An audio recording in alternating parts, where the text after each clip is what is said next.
Hi everybody, welcome back to my YouTube channel that is the BS to Entrance Exam by Coach Bakul Hanspal. This is Bakul Hanspal, the founder and the CEO of this very edtech startup, and in this video we are going to start with the third topic, that is Shanti Act, जो भी आप बोलना चाहें इसको. I'll call it Shanti Act, okay, 2025. तो जो भी बच्चा है जो किसी भी लॉ एंट्रेंस एग्जाम की प्रिपरेशन कर रहा है, जो अभी इस मंथ की बहुत पास है, कोई भी कॉलेज एंट्रेंस है फॉर दैट मैटर, जहां पर जी के करंट अफेयर्स पूछा जाता है, तो आप इस वीडियो उसको जरूर देख लीजिएगा. हमने इसको 10 most important GK current affairs topics हम बच्चों को करवा रहे हैं, ताकि उनका most important part GK current affairs का कोई भी इनसे क्वेश्चन आने के चांसेस बहुत है, पूछा जाए तो आप इसको कर लो, छोड़ कर ना हो. ठीक है.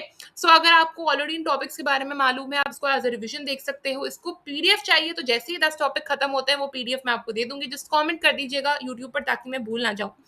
और अगर आपको इंटरव्यूज करवाने हैं, मॉक इंटरव्यूज, हमने कुछ दिन पहले बच्चों के मॉक इंटरव्यूज कंडक्ट करे हैं जो लॉ एंट्रेंस के लिए या फिर किसी भी कॉलेज एंट्रेंस के लिए इंटरव्यूज के लिए जा रहे हैं. एक लॉ एस्पिरेंट हो, आईटी मैट एस्पिरेंट हो, कोई भी एस्पिरेंट हो कॉलेज एंट्रेंस का, बस आप या तो यूट्यूब पे नीचे कमेंट कर देना, या फिर मेरे को इंस्टाग्राम पे रीच आउट कर देना, या टेलीग्राम पर आ जाना. आपको हर जगह लिंक्स दिख जाएंगे. इनफैक्ट मैंने यूट्यूब पर भी लिंक डालकर रखा हुआ है रजिस्ट्रेशन का फॉर द मॉक इंटरव्यूज. उसको चेकआउट कर लीजिएगा और रजिस्टर कर लीजिएगा अपने आप को, आपका भी इंटरव्यू हो जाएगा. We have separate faculties for law interviews, any college, BITS, क्यूली, symbiosis or IP MAT, etc. We have separate faculties for that. You can definitely reach out and get yourself interviewed.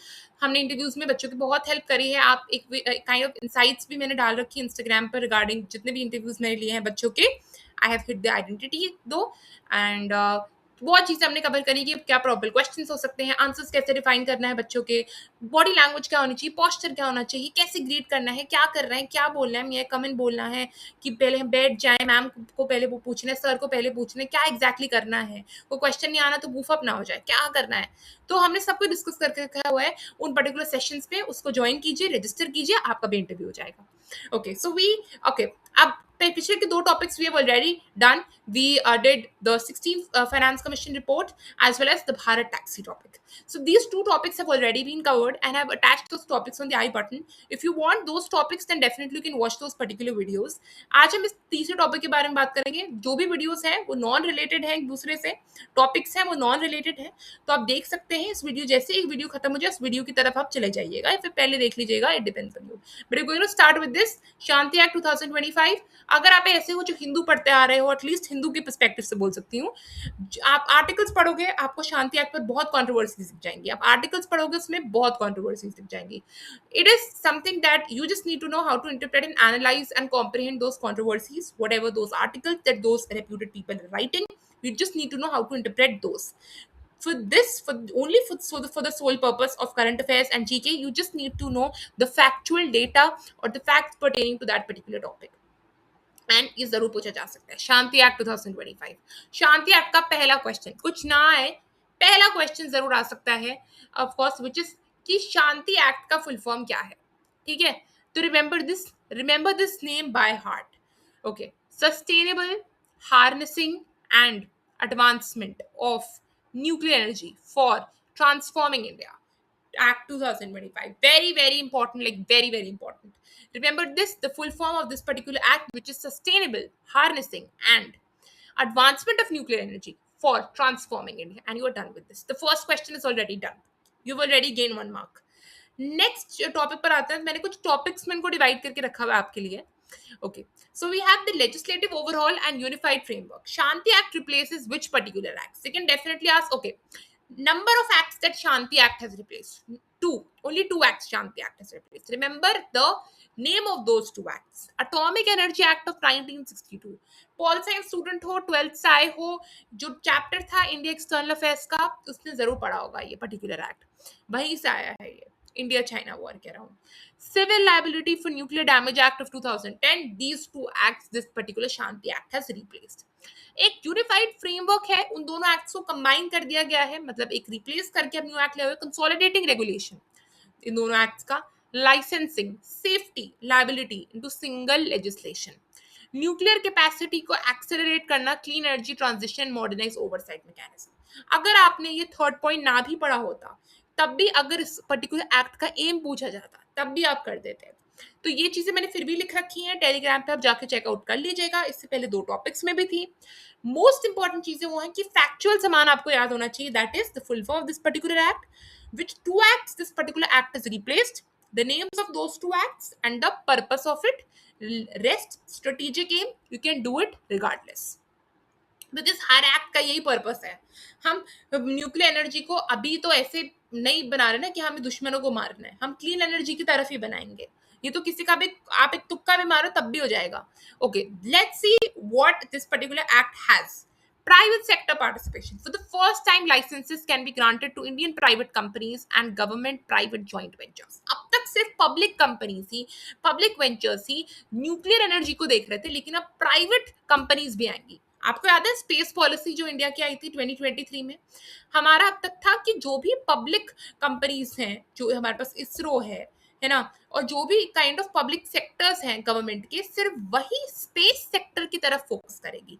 We did not have private sectors per se, and we didn't even allow private sectors to enter the space market. But with that particular policy, which was introduced in 2023, we allowed the private companies also to join hands with the public companies and to further accelerate India's space economy. So that was one kind of a policy. Consider this particular policy a kind of replication of that, just a twist that it does not deal with space but rather nuclear. Remember this. Then foreign incorporated companies remain excluded. Obviously, obvious reasons है इसके, इसमें कुछ बताने की जरूरत नहीं है। अभी जो भी हमारा एक अपनी, अगर आप कमर्शियल यूज को फॉलो करते आ रहे हो, तो एक और चीज है, जो भी लैंड बॉर्डर कंट्रीज है इंडिया के साथ, वो डायरेक्टली एफडीआई में इन्वेस्ट कर सकती है इंडिया के, एक्सेप्ट चाइना। ये पर्टिकुलर काइंड ऑफ इनिशिएटिव अभी गवर्नमेंट ने लॉन्च करा है, क्योंकि एफडीआई में बहुत दिक्कत आती है, पता है, बहुत लाइसेंसिंग इश्यूज आते हैं, बहुत प्रोसीजरल एडमिनिस्ट्रेटिव इश्यूज आते हैं। और कोई लैंड बॉर्डर कंट्री से आ रहा है, ऑब्वियसली हमने पाकिस्तान को एक्सक्लूड करके रखा है, बट इस लैंड बॉर्डर से आ रहा है और इंडिया के एफडीआई में इन्वेस्ट करना है, then definitely you can do that, ठीक है, इन द कंट्री। तो this is the recent policy introduced, but इतनी पॉलिसी इंपॉर्टेंट है नहीं, specially for law entrance exams, क्योंकि बहुत ही कमर्शियल साइड पर आ जाती है। तो इनफैक्ट मैंने कमर्शियल टॉपिक्स को इतना कवर नहीं करा, इसमें एक कॉर्पोरेट लॉ का टॉपिक आपको दिख जाएगा जो इस पर्टिकुलर पीडीएफ में है। वो आप एक लॉ स्टूडेंट हो उसको भी समझ सकते हो, आप एक नॉर्मल कोई भी लॉ एग्जाम की तैयारी कर रहे हो सकता है पूछ लिया जाए, लेकिन पॉसिबिलिटी कम है, ठीक है, बट है वो भी इंपॉर्टेंट क्योंकि सिग्निफिकेंट टॉपिक बनता है उसका भी, ठीक है। Building, owning, operating, decommissioning nuclear plants, fabrication, transport, ये सब को देख लीजिएगा। All radiation related activities require mandatory safety authorisation from this particular board, atomic energy regulatory board of India. Of course जो भी काम होता है इसकी परमिशन से ही होता है। अच्छा, एक और चीज जो मेरे को बोलनी है, मैंने ऑलरेडी यूट्यूब पे वीडियोस बना के रखी हुई जेसी पोआ पर, उस वीडियो को जाके देख लीजिएगा। मैंने एक वीडियो बना के रखी हुई इंडिया का न्यूक्लियर प्रोग्राम, उस वीडियो को जाके देख लीजिएगा। ये दोनों वीडियोस आई बटन पे लगा दूंगी, अगर आप उन दोनों को देख लोगे your topic would be sorted. जेसी पोआ इसलिए बोल रही हूँ, बहुत इश्यू चल रहा है यूएस ईरान का, पूछा जा सकता है, हॉट टॉपिक है, अब बहुत ट्रेंडिंग हो बन गया ये, तो उस वो वीडियो दोबारा से ट्रेंडिंग हो गई, तो उस वीडियो को देख लीजिएगा, इंडिया का न्यूक्लियर प्रोग्राम देख लीजिएगा, ये पूरा टॉपिक आपका खत्म हो जाएगा, क्योंकि न्यूक्लियर प्रोग्राम में भी सब कवर करके रखा हुआ है, जो भी 3 स्टेजेस है, इंडिया कौन सी स्टेज में है, कितने न्यूक्लियर प्लांट्स है हमारे पास। एक और वीडियो है विच इज अबाउट बिहार का पहला न्यूक्लियर प्लांट। ये 3 वीडियोस हैं न्यूक्लियर से रिलेटेड, इसको आई बटन पे डाल दूंगी, देख लीजिएगा, या nuclear topic would be sorted, this is guarantee from my side, ठीक है। Then we have tiered liability cap, moving away from flat 1500 crore cap। पहले एक ही कैप था, जिसने जितना डैमेज करा है इतना आपको देना पड़ेगा इरिस्पेक्टिव, बट अब हमने कैप्स लगा दिए, ठीक है, कि new tiered cap ranges from 100 crore for come damage and to 3000 crore depending on reactor capability, कितने का रिएक्टर है, कितना मेगावाट का है। Operators are liable regardless of proven negligence, no fault liability, torts में पढ़ते आ रहे होगे। Central government bears any excess liability beyond the operators cap, जितना भी ऑपरेटर नहीं कर पाया या फिर कैप से बाहर चला गया है, तो central government is going to do it, because at the end of the day it is its responsibility.